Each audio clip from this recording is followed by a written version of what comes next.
Good evening, good evening, good evening, and welcome to Community Updates and Enlightened Hearts. I'm your host, Michelle White, my co host, Dr. Regina Hall, and this evening we have Robin Williams, who is Wilson, who is with us this evening, and we're going to be sharing with you a myriad of things about all the wonderful community service things that Robin does and all her different crafts and things that she makes. And before we get started, you know, we always like to give you some community information and tell you about some things going on in the community.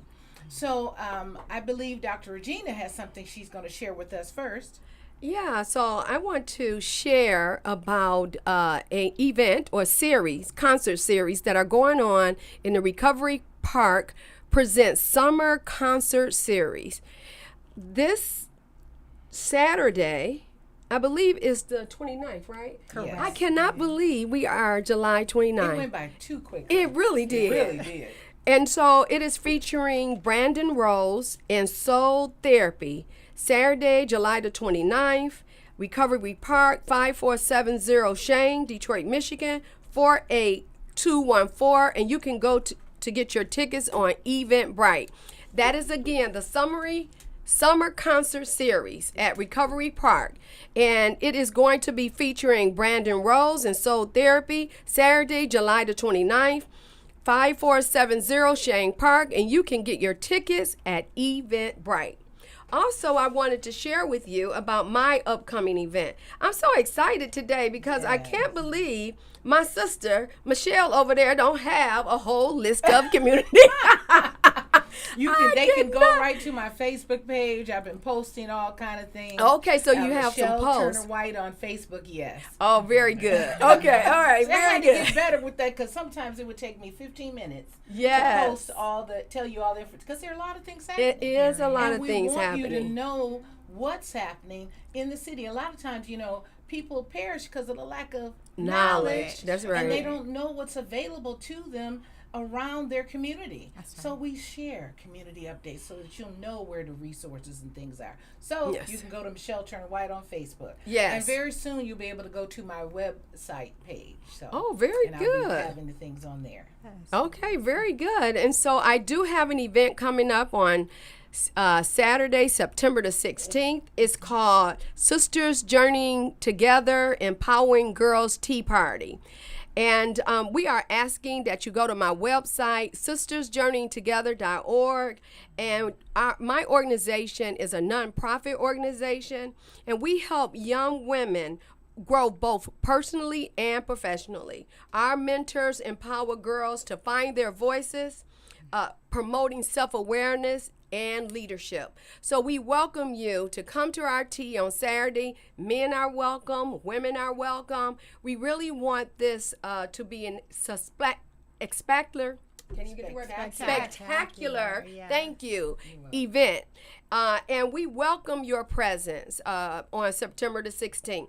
You can go to my website, sistersjourneyingtogether.org, and you can go to events and purchase your tickets, and it would take you actually to where you need to go to purchase your tickets. And so please support this spectacular event because it's really about helping our girls to grow mentally, physically, spiritually, and emotionally.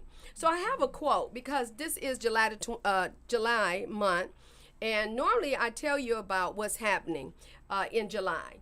So July is one of the national is minority mental health.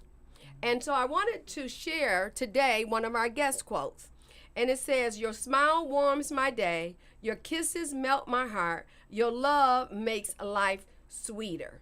Isn't that something? I love that. I love that, When I yes. was reading, I said that is beautiful. That is Can absolutely you read that beautiful. again? I really love that. Okay. Your smile warms my day, your kisses melt my heart, your love makes life sweeter. Isn't that something? beautiful. And I really think that's spiritual too. I do too. It really is. And all we want in life is love. Is love. And peace, you know, and Yes. love. And so that's you did a wonderful job. Yes. Thank you. So I do have one community update, which Oh, I very always good. share. Every day now I'm hearing something about water, our water systems that are not good. It's just laden with all kind of bad things and corrosion and lead in the pipes. Are you going to wait until you find out that your pipes are filled with lead? And it used to be where if you lived in certain areas, but it's affecting every area. So we need to be mindful of drinking all the water that's coming through the waterways, because we're filling it up with debris. That's true. And chemicals. That's true. So Ready Refresh, you can call and have water come right to your home. They'll bring it, and it's very inexpensive. They have the alkaline water, the spring water, and it's very inexpensive. It's like $70 for the dispenser and 30 something for every 4 or 5 months for the water. You get 4 or 5 gallon water things. I get them so regularly I had to say stop. I got too many because it's just me. But it's very affordable. The water is wonderful. The dispenser does hot and cold. Okay. So call Ready Refresh. It's a worldwide company. So they bring it right to your home. Call 248-798-0232. Again, that's 248-798-0232. Get your Ready Refresh brought to your home and stop having to worry about whether or not your water is clean for you. Yes. Because it's too much. It's too much. Too much water is not good for us. We live around all the Great Lakes, and before we didn't have to worry about it. Right, But and that's now really true. Yes. Yeah. You know, I had a situation that happened. My dog, she gets on our nerves. She drinks water all the time. That's me. I mean, drink all water the day time. long. Well, guess what? We took her to the vet, and they said, she's not getting enough water. How much water she need? So then that lets you know how much water we probably need if she needs so much. Because she really drinks a lot of water. And what happens if you don't provide her water, and she goes right by her bowl and just cry until you pour some in there. So I said, she is not void of talking. Well, she's a friend of mine because I love water. I drink love water, too. I drink way more than 8 glasses a day. I can get better. I enjoy water, but I don't drink enough. Clearly, I don't drink What do you enough. like to drink? I like water. I Okay. will drink water. I have started drinking, which my husband is really opposed to me drinking, this A&W Pop Zero because he said it has that aspartame in it, and he doesn't care for me having that aspartame. However, I have to admit, he drinks a lot of regular pop. And I'm like, I'm sorry. And see, when I drink pop, it makes me want water. Really? Because of the acid and the sugar That's right. in it. That's just me. Yeah, but see, there's no sugar in the zero. Yeah, But that aspartame, yeah. some kind of It flavor. doesn't really Like, make I me. don't like flavored waters either. Just give me some straight water. That's right. It could be alkaline. It could be spring. But No, I don't do like have to- alkaline, and it I don't like have to have those flavor. electrolytes waters. Electrolytes waters. Right. Yeah. Coconut water is another favorite of mine, too. I can go with coconut water. Can but you? Yeah. Yeah. So you It's can go really good. Right. Yeah. I can. You know, I like it, but I like straight water. Okay, Water. all I right. hear you. Straight water, no chaser. I don't like. I don't like coconut You water. don't? No, but I do like alkaline and the electrolyte Like, water. I yeah, like I that do. too. Yeah. Yeah, I do. But my husband likes the coconut coconut water. I can drink it. Well, you know what? Do you like smoothies? I do. I do. But Okay. I can't put. First, let me just tell you, regular Okay. coconut, I'm allergic to. Oh, So I can't- Oh, That's so you right. definitely Yeah. don't want Allergic. to do that to Oh, yourself. definitely No, I No. don't. But I thought with the water, but I didn't like it. It would be different. And they make the coconut milk as well, and that's not. I can't. love coconut milk. yeah. Thai food and Cannot okay, really do but, it. but yeah. we can go on Me and too. on about Right. water. Yeah. we can. But we've But got- call. What number they need to call? We've got you're watching us right now on Yeah. WJZ. No, your water. Oh, they can call 248-798-0232. Again, that's 248-798-0232. Ready Refresh. Get your water sent to your home today. Today. There you go. All So right. you're watching us right now. We thank you for all our viewers and listeners who Yes. have tuned in to watch us here right on WJZZ Cool TV, the coolest station in the land. And you can catch us on Instagram, Twitch, Twitter, YouTube, Facebook, and all the streaming platforms. Yes. Every Wednesday from 6 to 7 p.m. And when we open the phone lines, feel free to give us a call at 313-355-6018. Again, that number is 313-355-6018. And so tonight we've got Robin Wilson, who is a teacher, an author, a business leader. And we thank you again, Robin, for coming and being our guest this evening. And Robin is an Inkster, Michigan native, and it's Robin Michelle Wilson, and I see it spelled with 2 L's like myself. Yes. I like that. So you're a teacher, published children's author, a poet, a greeting card designer, which she's brought some beautiful selections for us to see this evening, a keynote speaker, and a business leader. Robin is the founder and owner of Robin Wilson Educational Consulting, LLC. It's a Michigan-based educational consulting practice that specializes in youth literacy programming, and she's the business owner of Heritage Home and Garden, LLC. And that's a family-led business that grows fresh, sustainable produce locally. That's so important for us to do that today and to get back to growing. I'm going to start a garden in my yard as well. But we need to get back to producing high-quality home goods.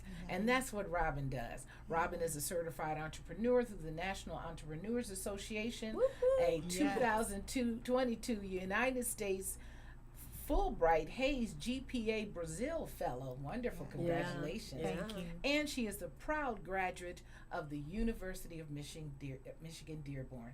Thank you again, Robin, for coming to be our guest this evening. And we just are excited to hear all the wonderful things you do. And I don't know if the camera's on some of her products right now, but I love the way you've put some of your business cards even in the frame. And it's artwork.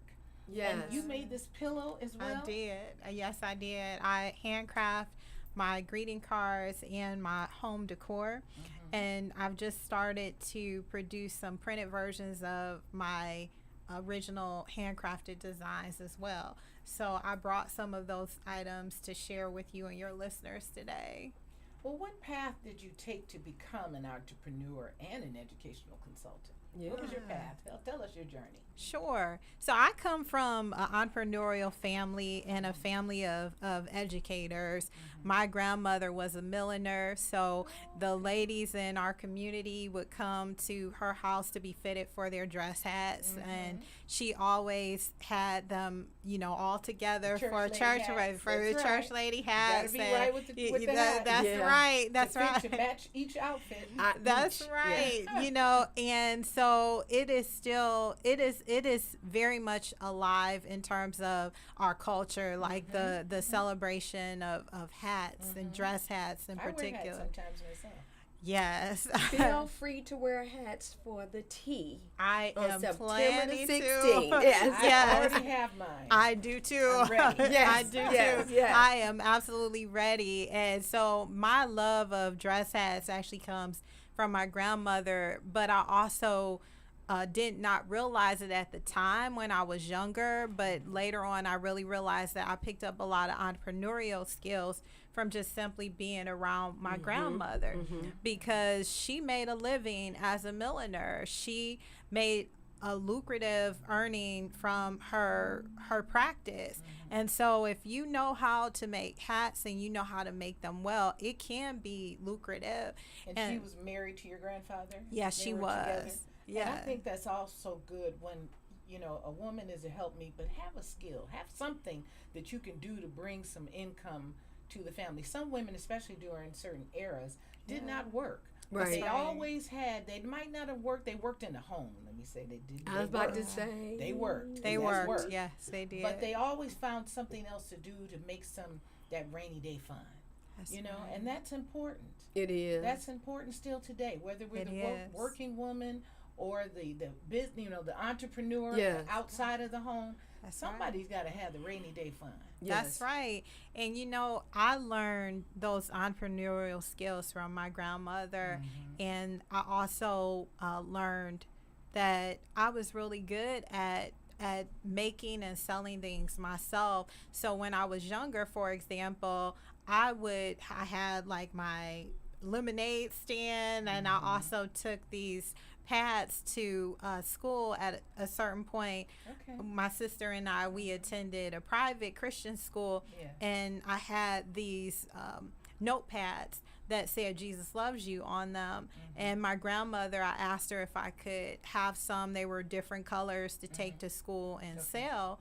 And so I did. So and you I had that entrepreneurial spirit from a very young from age. a very young age. That's right. And I share that because really, when I became an adult in my early 20s is when I officially, I would say, I formally became an entrepreneur. I became a social entrepreneur when I started a literacy nonprofit organization named in honor of my grandmother. I named it in honor of my paternal grandmother because my paternal grandmother was a teacher Okay. within DPSCD, and she always encouraged my sister and I to read. She always was bringing us books, and so when I thought about the purpose and the mission of my organization, this was when I was 23 years Now, old. what's the name of your LLC? Sure. The That you named after your grandmother? it's the Josie Odom Morris Literacy Project. Okay. And Okay. Josie Odom Morris was my paternal grandmother. Okay. And my maternal So you grandmother. left a legacy. That's right. You're well, building that I'm legacy. building a legacy, but she left an And amazing. instilled it to you all. That's right, an amazing legacy. That's wonderful. And my grandmother, who was a milliner, her name was Vondell V.C. Bailey. And she also left an amazing legacy for our family. And so when I started my nonprofit organization, really a lot of the skills that I learned as I was coming up, those came into play, but also some of the relationships that I have forged or that my family have forged really served me well when I was starting out because Mr. Coleman is his name. He's still alive and he's still a friend of our families. But Mr. Coleman used to buy the lemonade from me when I had my lemonade stand. I used to have a lemonade stand. Yeah, Yeah. me too. And then Yeah. my grandmother would make her pound cakes, and sometimes she would make her homemade ice cream. Oh, it was a Yes, good that business. sounds Yeah. good. Yeah. Yes, Yeah. you know, and that sounds so good. Yes, no, but Mr. Coleman, he told me when I called him when right before I decided to incorporate my business. I had gone through some business classes that were offered here in Detroit. There is an organization called Dabos. Oh, yes. Yeah. I'm very Mhm. familiar. And Whereas Sheffield. Yeah. That's right. That's right. And I was a college student at that time. And so I did not have a formal background, I should say, in business. So I knew that there were certain things that I needed to know. And so I read about the classes that Dabos offered and I signed up. And then I called after I had gone through the process of writing my business plan and writing out like the articles of incorporation, things that my incorporation papers. I contacted Mr. Coleman and I called him and I said, you know, I've really prayed about this and this is what I've done to learn what I need to learn in order to do this, but I need help forming my board. Can you serve on my board, and can you also help me identify other individuals who can fill the roles that I need filled? And so when I shared that with him, he said, okay, stay on the line. And he called someone else that he knew that he said that they would be good to fill one of those roles. And while we were on the phone on three-way, he said, he introduced me to the person. And he said, I've known her since she was a young girl. And she's a young person who has a plan to do something about illiteracy in the city of Inkster, which is where I'm from. And from there, we had our first meeting and started building out the board. And I led the Josie Odom Morris Literacy Project for 5 years before transitioning out of my leadership role. But that's really how I gained a lot of real world experience around community organizing, around program planning, and so it was. I like what you said. You got some training first. That's right. Recognizing that you didn't know everything you needed to know, but you knew you had the insight, the spirit to do the entrepreneurial endeavor. That's right. And then you wrote the vision. And there's a saying that if you write the vision and make it plain, that's right. those who read it going to run with it and take it to the next level. That's right. That's right. So that's exactly what happened. That is. When you gave it to Mr. Coleman. That's and right. then he started, and then forming a board. Having the right type of board, that's right. You have to have key people on your board depending on what it is that you're doing. Sometimes people just gather anybody. That's hey, do you right. want to be on my board, or my uncle, my friend, my whomever? No, depending on what you're doing, especially if you're going to have a 501c3. That's right. You need to have a medical person. You need to have a CPA. That's you need right. to have a fiduciary. Somebody is in connection right. with grants. Yeah. That's right. That can help, because grants is not just getting grant money. It's not just about knowing how to write a grant, and many people don't know how to write a grant. That's right. But you have to also have relationship with right. different people That's in the true. industry. Yeah. So That's it sounds right. like you were able to then. He helped you establish a proper board, and if you're doing anything with certain That's things, right. you need to have a medical person. Yeah. Well, I was going to ask. When you said medical, I was a little. Did you find that you needed a medical person? You know, we did not have someone with a medical background serving on our board, but because of my church family, I knew a lot of individuals within my church who were working professionals who, like, for example, there were doctors and lawyers who attended my church home. So one of the attorney who actually was a founding board member was a church member. Attorney. That's right. Yeah. You know, right. Because there are just That's certain true. things that help build a relationship. And when you're dealing with children or anybody, that's right. Oftentimes it's recommended to have someone in the medical field. That's right. On your board, because then you've got a key person. If you're dealing with children, someone gets sick, you've got someone there that can maybe help if they're attending or come through your facility on That's case. right. Yeah. Well, I did want to ask you though. Right. You talked about your both of your grandparents getting those skills and everything, and in really forming your board around literacy. That's right. And so they were. One was a hat maker, and the other one was an educator. Is that what I understood you to say? That's and right. they would get you involved in reading, and That's right. and so I'm wondering, did you develop such a love for reading, and did that make you feel like, you recognize that young kids didn't have that love? Like, what made you go for the literacy? The literacy. Well, I've always been a storyteller, and and I think across different cultures, oral traditions are really important, and that's especially important in the African American community, and throughout the diaspora. And my family was no exception. Like, for me, I thrived early on with oral storytelling. Okay. I understood the importance of reading, and I did read, but I actually was a struggling reader when I was younger. Okay. I was. And I later learned through diagnostic testing that I'm dyslexic, but I didn't know that when I was younger. Wow. Okay. And so while I enjoy reading, to answer your question, I did enjoy reading, and I could read, but my fluency wasn't there until a little bit later in my adolescence. And I'm thankful that I had not only had educators in my family, but I had educators in my church too, who really came alongside me and helped me.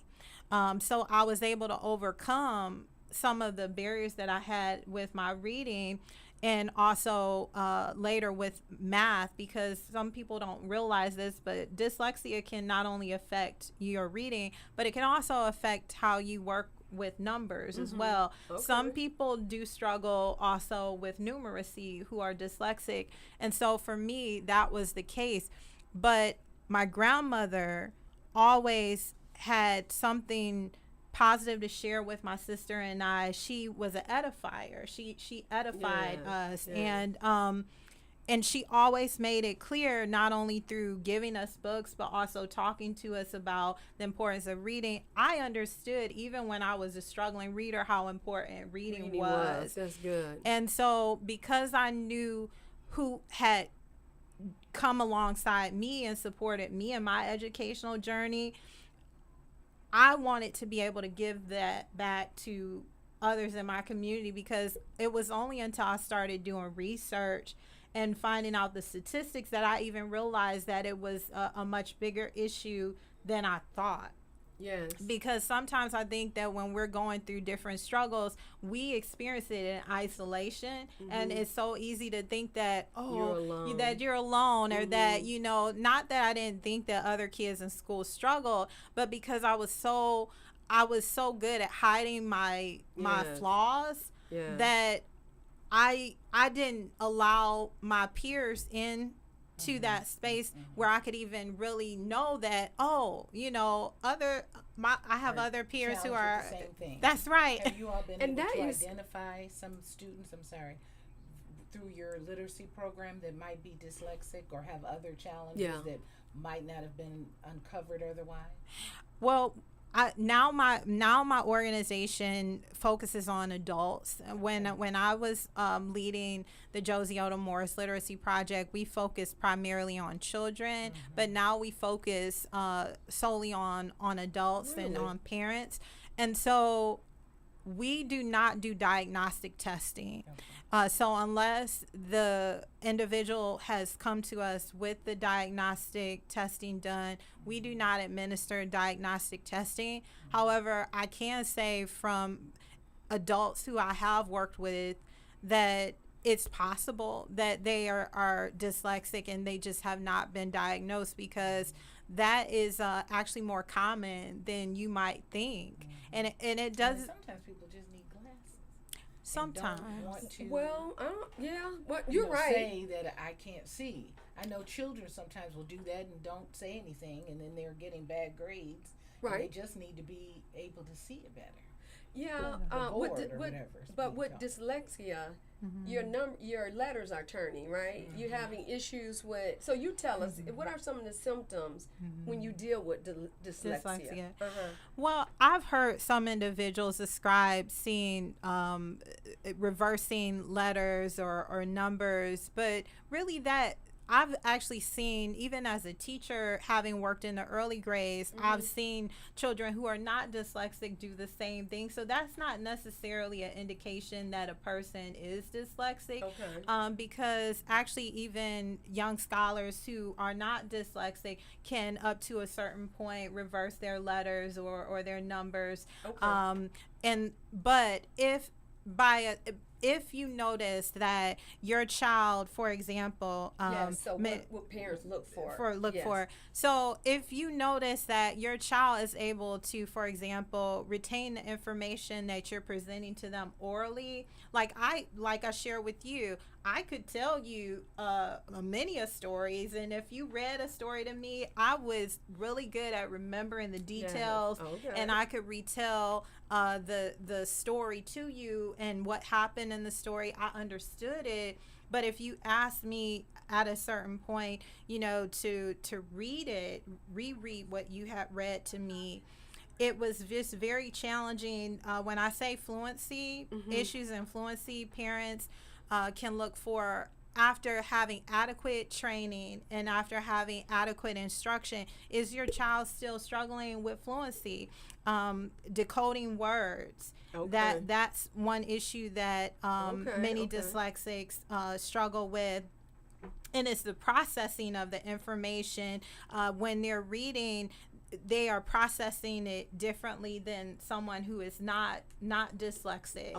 If that makes sense. Yes. And then also, dyslexics can have issues with directions, like left, right, north, south, east, west. Like those are some things that, especially as you get older, you can notice like those things still have not worked themselves out in terms of that's all women, isn't no. No, women have issues with direction. No, you know what? Some women do.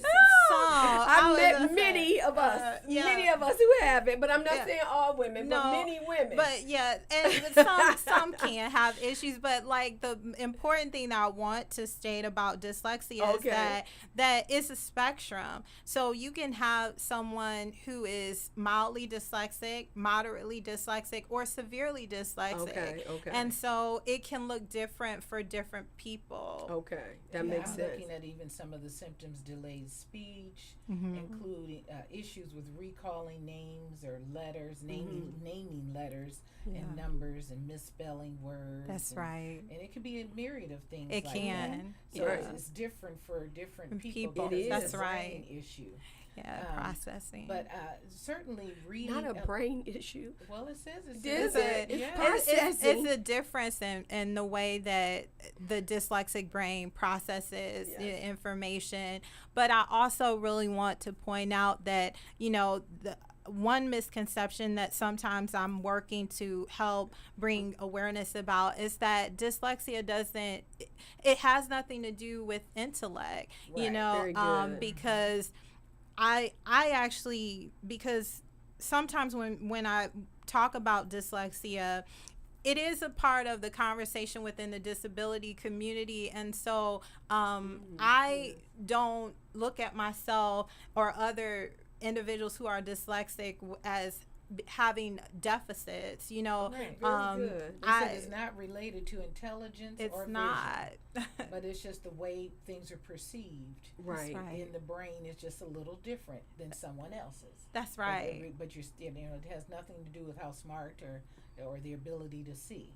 We just have to identify it and then work within those frameworks to That's right. do better. Yes. What about our students now? They want them to do everything on the computer. They're trying to get away from books.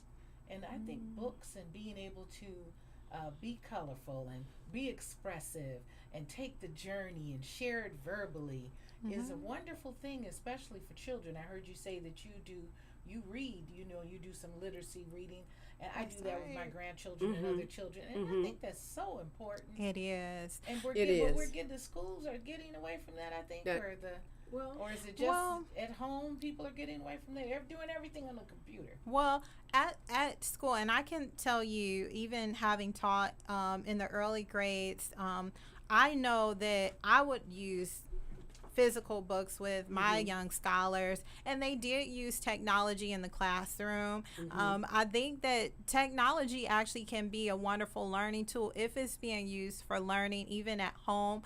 However, I do understand what you're saying is actually holding a physical book in your hand and being read to at the end of the day or in the morning before you go to school. Those are habits that I would encourage all parents to, do with their children. Well, yes, for sure. And I would encourage cursive writing. Yes, definitely. Yes. That was taken out of the What made school. The schools want to take that out of the schools is beyond me. Recently I saw a student, and I asked her to sign something for me, and it was written. Yes. And I was like, oh, I got to get used to this because they don't know cursive. But I would encourage parents not to allow these wonderful skills that we have to be taken away from our kids, because it's a foreign language So now. when they write a check, But are they just supposed sign to it. print it? Yeah, it's But just you know what? I'm thankful because my maternal grandmother, she made my sister and I practice My dad cursive did too. handwriting. Yeah. Well, it was still, we did it at home and Yeah, in school. we did it at home and in Years ago. school. That's right. That's That is right. really true. And it That's still right. needs to be taught. It still needs to be taught. And I'm not really understanding why the school made that decision, but I think that it really is a language that our children need. But I did want to ask you, you say, so who do you serve as an educational consultant? Just to get back to your consulting, I did hear you talk about adults, but that's for your nonprofit, correct? Correct. Okay. And the current CEO is Dr. Louise AJ. I want to acknowledge her because she's doing an amazing job, and I do also want to point out that when we address adult illiteracy, we are helping the whole family. That's true. That's very true. Because when parents are more confident in their ability to read, then they're more confident in sharing that practice with their children.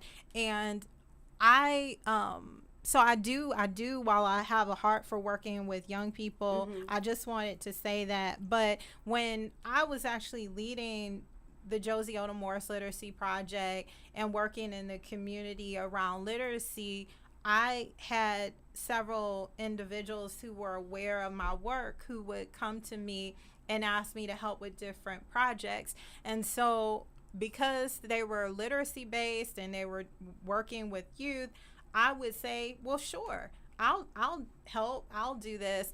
And then I kept saying to myself, one day I really want to do educational consulting, but I kept thinking to myself, but I'm just not ready. I'm just not ready to do that. And then 2 years ago. Are you doing it in the school with the counselors, or you're doing it outside as a consultant for parents that bring their students to you, or agencies that bring their students to you? So I work with nonprofit youth organizations, and so one youth nonprofit organization that I've worked with is called the Nurturing Wellness Group Foundation, and they do serve young people in schools, but I designed a program, a curriculum for them, for their young scholars that they serve. So I actually brought like two of the journals that I wrote and designed to share with you, and it's called the P3 principle. That's right. And your beautiful artwork is is displayed. We can see all this. So okay. The P3 principle. So it's about living on purpose and living out your passion with a plan. Yes. And it's geared towards middle and high school young people. Okay. It can be presented as a 5 or 10 week course where I work with the young scholars, or I will train your organizational leaders to facilitate the curriculum if you do not want me to come in. That's right. Write the vision. That's part of it. That's part of living out your purpose. Yes. And so the purpose of the program is really to help young people start to cultivate habits that lead to success, not only later in life, but now. And with all the things that our children are learning now, their brains are just grasping everything. That's and sometimes we've got to get out of the thought that where they're still a child, we can wait till they get older to learn this, that, and the other. No. They can become children are becoming young entrepreneurs. That's right. By leaps and bounds now because of technology. Yeah. That's right. And I have several friends who have, thank you, that have young children who are entrepreneurs, and they're doing amazing things. And so I think that being a young entrepreneur, having been a young entrepreneur myself, that also has informed the way that I work with young people too, because I know that when you're younger, when you're a kid and you have your lemonade stand, everyone thinks, oh, you're cute, and so then they want to support you. But I'm telling you, when I started my literacy nonprofit organization, even being 23 years old, I was an adult at that time, but I looked very young. I mean, I had a very young appearance. And sometimes when people even look at you and you look really young, they have this tendency to not want to take you seriously, especially if they're older and they feel like they're more seasoned, and they may be. But I'm really thankful that I had other leaders around me who I listened to, and that's one of my strengths as a leader. I listened to my advisors. I knew that I had asked them to come alongside me to serve for a specific purpose, and I also knew that I had leadership skills, but I'm thankful that they allowed me the freedom to carry out different tasks and to lead while they were advising me. And so that's what I strive to do for young people too. See, and I think that's really great because giving our young people a voice and not telling them to go somewhere and sit down or Right. you don't know what you're talking about. Yeah. That's right. And I really now strive to, when I hear adults talking about, particularly girls, because that's what my programs are really geared for, when I hear us talking so negatively about what girls are doing in the world, I say to the women, that's on you. That's on you. It's up to us to make sure that we are offering a helping hand to our young people. That's right. That's just it. That's right. Very important. And they Yes. do have a voice. And so as caring adults in their lives, we can help cultivate their voice by Yes. listening to them. Yes. Even if our experience lets us know that what they're sharing with us needs some more development, let Yes. them work through it. Yeah. I love that you're teaching good principles, and that's what Yes. you're living the P3 principle. You're That's right. teaching good principles that you learned from your grandparents, from the circle of wisdom that you were around, and That's right. there's another saying that says there's wisdom in the multitude of counsel. That's And right. you have learned a lot of things from that, and you're teaching that. You're actually discipling other young people and teaching them that they don't have to wait until they get our age That's to right. become entrepreneurs or to focus in or write their vision. Right. That's yeah, right. For And, sure. and you know, they don't have to wait. You know, when I was a that's so young important. girl, That's right. when you talk about becoming an entrepreneur, the limit stands were there, but my dad, he owned property within our Okay. neighborhood. I used to ask people, can I go in and clean their homes and organize their homes? That's awesome. But as growing up, though, it was a skill that was looked down on. Okay. And okay. so I really didn't go that route. Okay. But I can organize. I never wanted to really cook. I see. Now, I cook. I'm not a lover of cooking. But I love cleaning Cleaning and organizing. and organizing. And if a home is in a disarray, I can see it, how I can put it together. That's And I good. love that. Yeah. Literally, but I get it now. I don't want to start a business now. Actually, I have thought about it. I was And I was gonna say that's a good business. I actually have thought about it, but with so many struggles, I know in the world right now, getting people to work for you, I said, do I really want that struggle right now? But it is a great business because I know someone who recently made her millions off made her first million doing cleaning business. Cleaning business. Yeah. My son had his first business at 10. It was called Garbage Express. I made Okay. flyers That is and awesome. business cards, and he went and took them to the senior home. He would pick up their garbage and take it out for them or whoever in the That's neighborhood. awesome. And now he owns multiple businesses. That is awesome. Because it started from those little seeds. Mm-hmm. And then I used to Yes. have my own business, so I would take him around with me everywhere I went. But and now my granddaughter, she spoke it out of her mouth that she wanted to be. She's 10. She said, I don't want to go. I want to be a child star now. I don't want to wait until I get older to Okay. become a star and That's start good. my career. And Very she said, I good. want to have tutors and go to school that way. And That's she's good. always been very creative. Within 2 or 3 days, she got her first opportunity to do commercials. All And now right. she's taken off. That All is right. amazing. Yeah. That's amazing. Yes. And you know what? I appreciate you sharing that because I think that sometimes we forget that some of our revolutionary leaders within our country, they were young when they Young when they started. started. Yes. Yeah, right. I think about Dr. Martin I was Luther just King. thinking of him Yes. too. You He know, was young. he didn't was just pop young. up as Martin Luther He King. did. That's But right. We're getting closer to the Well, 50. Rosa Parks was too young. And That's I want to show right. your items. I want to. You've got the beautiful cards right here. Yes. Oh, I thought you was trying to grab the I pillow. was. Okay. But the beautiful. No, it was. Oh, the sure. camera was showing Okay. it just this way. Okay. So the beautiful cards that she makes, beautiful and that pillow. isn't that beautiful pillow. Yeah. And let's look at some of the other cards. Sure. We're winding down. We didn't give opportunity again for anybody to call in, but if you have a question while we're still on air, give us a call at 313-355-6018. So Robin makes beautiful cards Yes, she with does. great sayings, as well as people. How can people get in touch with you to maybe have your program at Yes. their church, their community center, Yes. their youth program? Tell us how they can get in touch with you. So hold up some of your beautiful cards, please. Absolutely. So I'm going to give out my number. It's area code 734-620-1335. And you can reach me that way. Can you share that number again, please? Yes, it's area code 734-620-1335. And I know that we're a little short on time, and so I will speak to my greeting card. So I know that I've shared a lot with you about what I've been doing around education in the community.